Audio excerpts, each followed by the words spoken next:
Hey guys, welcome back to another episode of Grim and Guilty.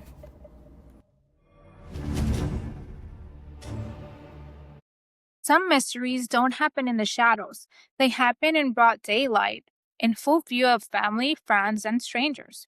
Yet, they still leave us with nothing but questions. In 2013, 19-year-old college student Bryce Laspisa left Northern California, headed home to his parents near Los Angeles, but he never arrived. His overturned car was found by a lake.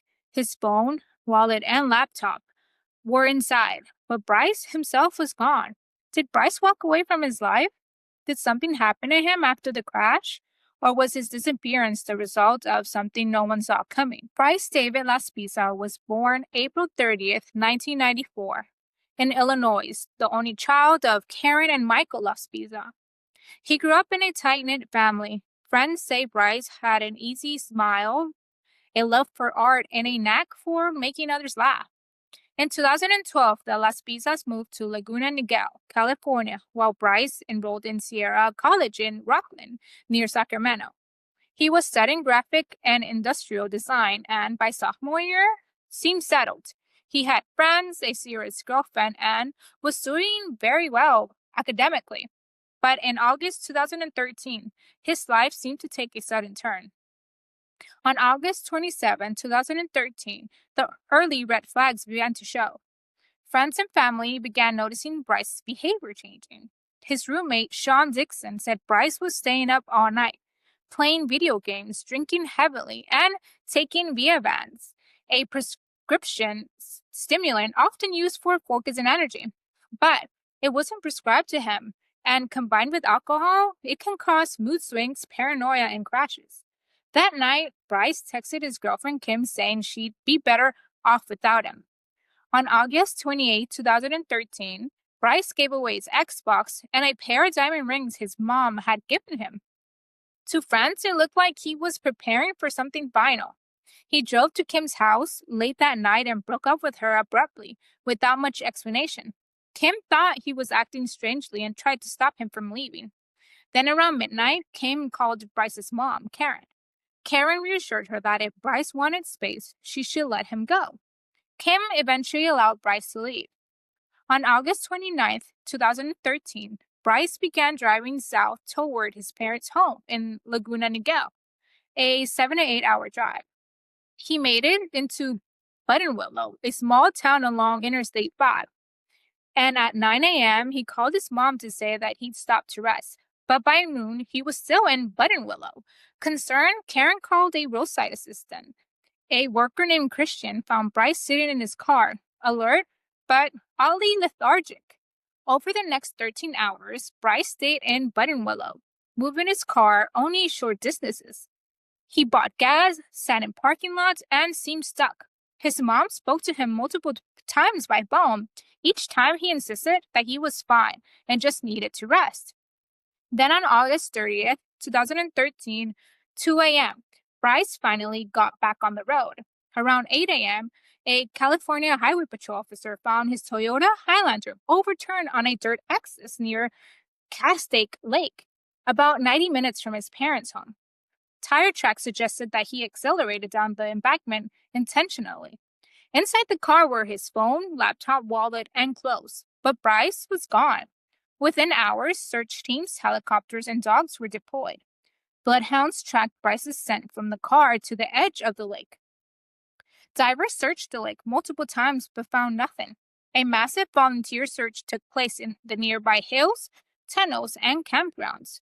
No trace of Bryce has ever been recovered. Some believe Bryce's actions pointed to something final. He gave away his belongings, broke up with his girlfriend, and even told her that she'd be better off without him. To many, that sounds like a sign of someone planning to end their life.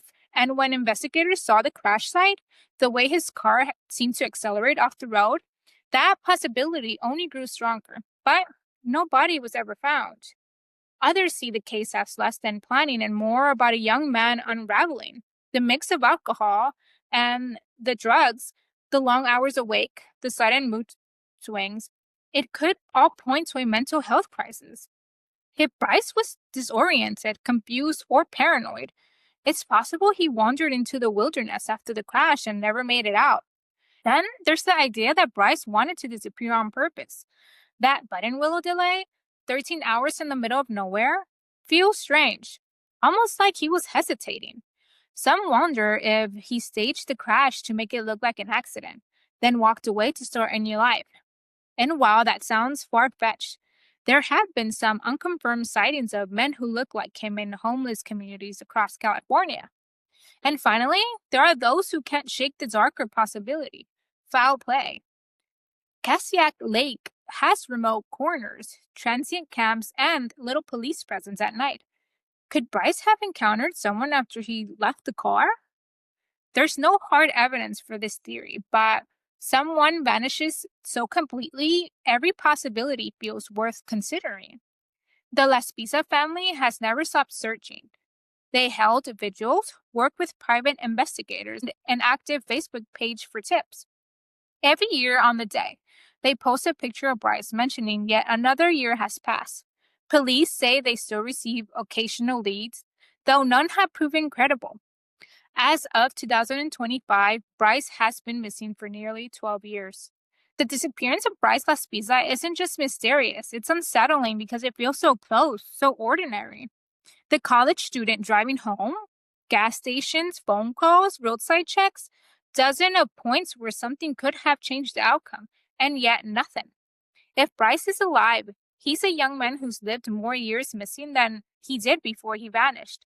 If he isn't, then the question becomes, how does someone leave such a trail of evidence, only to leave no trace at all? If you have any information regarding the disappearance of Bryce Laspisa, please contact investigators at 323-890-5500. For any anonymous tips, please contact Crime Stoppers at 800-222-TIPS. On a foggy cliffside in California overlooking the restless Pacific sits the Moss Beach Distillery, a restaurant with a story that lasts nearly 100 years. Guests don't just come for the food or the view. They come because of a woman in blue, who's said to linger here longer after her death. She's known simply as the Blue Woman, and her legend is tangled with love, betrayal, and the dangers of glamour of Prohibition. The distillery was born in 1920s, right in the thick of Prohibition. Outwardly, it was a quiet little spot on the coast, but behind closed doors, it was a speakeasy. The kind of place people come to drink illegally, rub elbows with bootleggers, and pretend the law didn't apply to them. The location was perfect for that sort of business. Smugglers could anchor offshore under the cover of fog, roll their liquor-filled crates to the cove below, and then haul them up to the cliff to the bar. The distillery became a local hotspot, drawing politicians, gangsters, and anyone who wanted to get away with a night of risky fun. And in that setting, a story began. The story of a woman whose presence has never really left. The Blue Lady's story. The way the legend goes, back in the 1920s, there was a young woman who came here often. She wasn't alone. She was said to be meeting a lover, a man who had been married, and maybe even the piano player who set the mood for the crowded speakeasy nights. But something went wrong. Some say jealousy got the better of someone, and she was stabbed in a crime of passion. Others believe she drowned off the cliffs after a secret meeting. However it happened, she never walked away from the Moss Beach alive, and some say she never truly left. Not long after her death, staff and patrons began whispering about strange encounters. A woman in a flowy blue dress seen gliding through the dining rooms or appearing in mirrors. Sometimes she was spotted walking the cliffs outside, her figure glowing in the fog. Over the decades, the sightings just kept coming.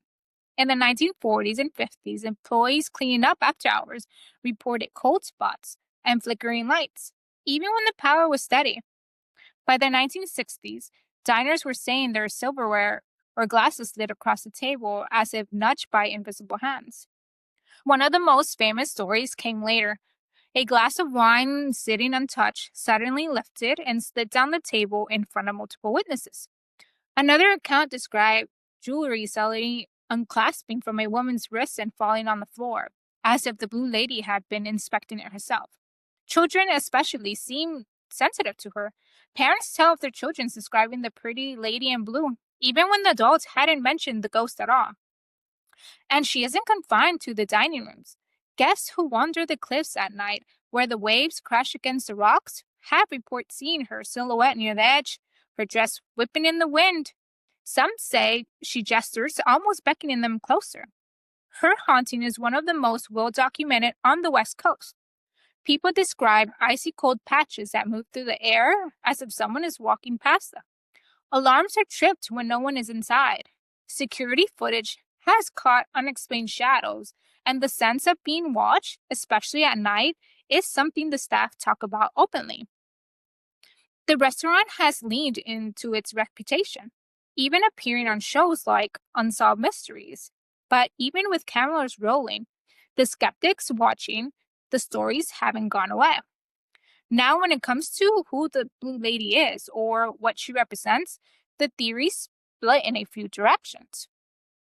There are those who swear she was a real woman whose life ended violently, a tragic lover whose spirit refuses to rest, her heartbreak and betrayal locked into the cliffs of Moss Beach.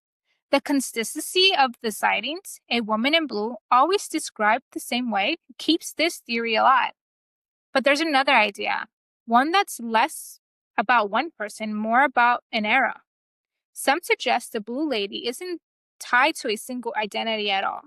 Instead, she's an embodiment of Prohibition itself, of secrecy, the thrill, the risk, and the hidden romances that build places like the distillery. A ghost born from collective memory, not just one woman's story.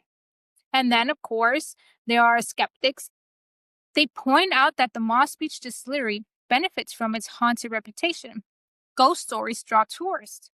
A restaurant with a view is nice, but a restaurant with a ghost? That's unforgettable. To them, the Blue Lady is nothing more than suggestion mixed with a cleverer marketing. Still, even skeptics stumble when faced with the sheer volume of accounts.